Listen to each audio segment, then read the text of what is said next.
Recording started. All right.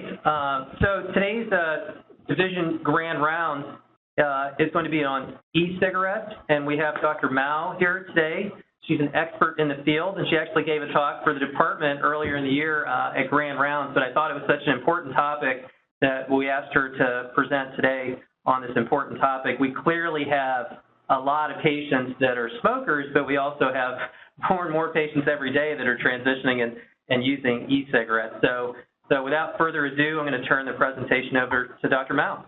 Thank you. All right. Well, thanks for having me, and I apologize in advance if some of this stuff is repetitive from my grand rounds earlier in the year if you saw that. So just going, kind of launching into it. I don't really have anything to disclose, and I do want to make sure everyone knows that the electronic cigarettes are not currently FDA approved, although I will be talking about it as a potential smoking cessation device. And then at the end of the presentation, hopefully you'll know which patients are using it, and then also what the potential harms are of electronic cigarettes. So here are some images of a bunch of different forms of electronic cigarettes. As you can see, some of them look just like traditional cigarettes. A lot of them are rechargeable through USBs, and then they're all the way on the bottom and on the right bottom hand corner are some of the devices that are more modified and have higher voltages and potentially more dangers. And then some of them are refillable, and so you can put in whatever type of liquid you want. And as you can see, there's a lot of different types of flavors and packaging. Some of them look very bright colored and can be very attractive to children. So here are kind of just the three major different types. There's disposable kind, rechargeable kinds, ones that can look just like cigarettes and ones that can look more like pens, and then the more modified ones all the way on the bottom. So the major components, there's the battery, there's the cartridge containing the liquid and a vaporizer that turns the liquid into a vapor. There's lots of different names, but some of the most common are e-cigarette, e-cig, e-c, and in a lot of the literature, they refer to them as ENDS units or electronic nicotine delivery systems, as well as patients will refer to them often as vape pens or personal vaporizers. When I say vape, that is the verb actually to describe using an electronic cigarette, just like smoking is to a cigarette, vape is to an e-cigarette, and then the liquid contained is either referred to as juice or e-liquid. And then some people are engaging in this new sport called cloud chasing at the bottom, where they're using their e-cigarette to blow very large clouds of vapor. So in general history, e-cigarettes were first developed by a Chinese pharmacist in 2003, and then in 2007, they entered the U.S. market, initially as an export product only. When the FDA caught wind of this, they tried to regulate it, saying that it was a medical device, but the tobacco companies fought back, and the Supreme Court ruled it as not a medical device, but rather a tobacco product, and so the FDA didn't have any authority over them.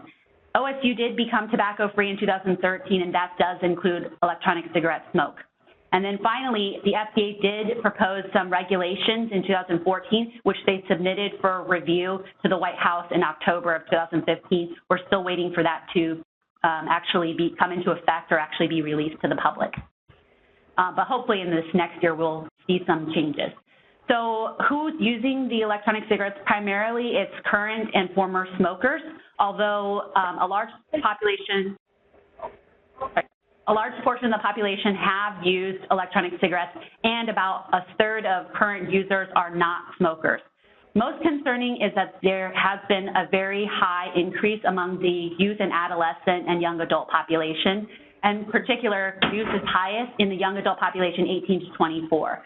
So that's who you really should be focusing on screening. So why would patients want to use this? Well, there's the perceived benefit of it being safer than traditional cigarettes, and then there's also a significant cost savings. So I came up with this chart based on the price of some starter kits and electronic cigarettes at some of my local vape shops around town, and then using some of the calculations based on some of the literature and the website. So as you can see in the middle, if you get a starter kit and then get a large tube of electronic cigarette liquid, you can have a very significant cost savings compared to the price of equivalent regular cigarette. There's been a couple of review articles. Actually, there are many articles referring to electronic cigarettes as cessation devices. There really aren't very many high-quality studies, and in particular, there really isn't anything in the United States because they're not FDA approved, and therefore it's very hard to get a study like that IRB or approved.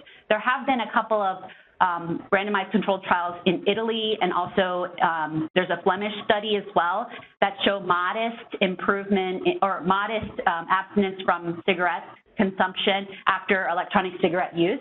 But in the Italian study, which is about 300 participants, they used 3 arms. There was a placebo arm where they used electronic cigarette with no nicotine in it, and then 2 different concentrations of nicotine. And they actually found that there was no difference across the 3 different concentrations of nicotine.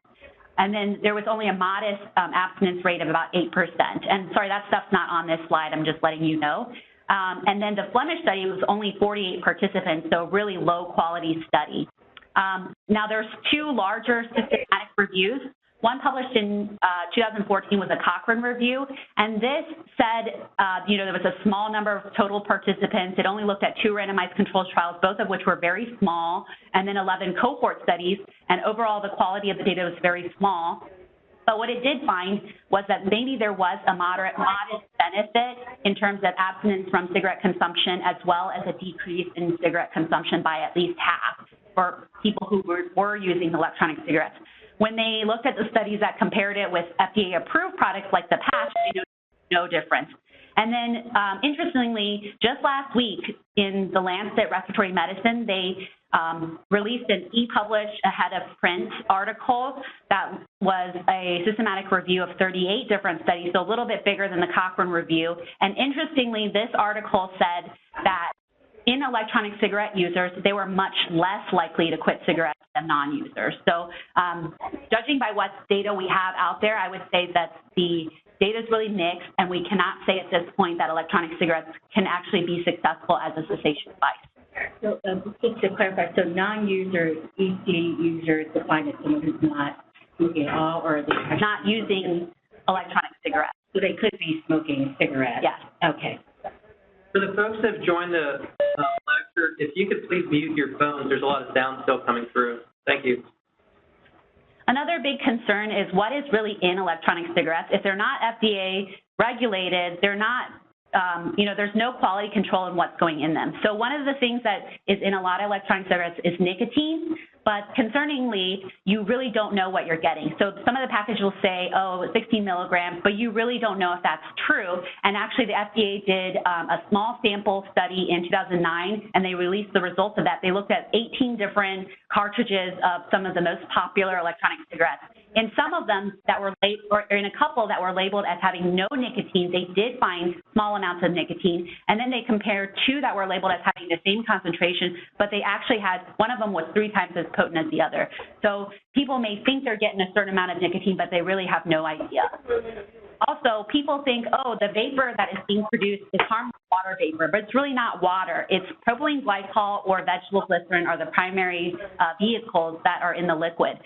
Propylene glycol is the same thing that they use to produce theater fogs, and so there's not a ton of data looking at electronic cigarettes and what it does to your airways or to your lungs, but there is one that shows that it increases airway resistance and decreases abstinence even after 10 minutes of vaping.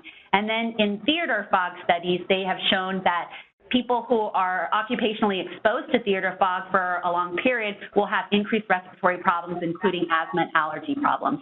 I think people with vaping actually get exposed to higher levels than the unions will. Most likely. And then vegetable glycerin is a very viscous product, and that's what they use most of the times with those tank units with the large batteries. That, when heated up, will produce acrolein, which is a very strong irritant and also has been implicated in lung cancer.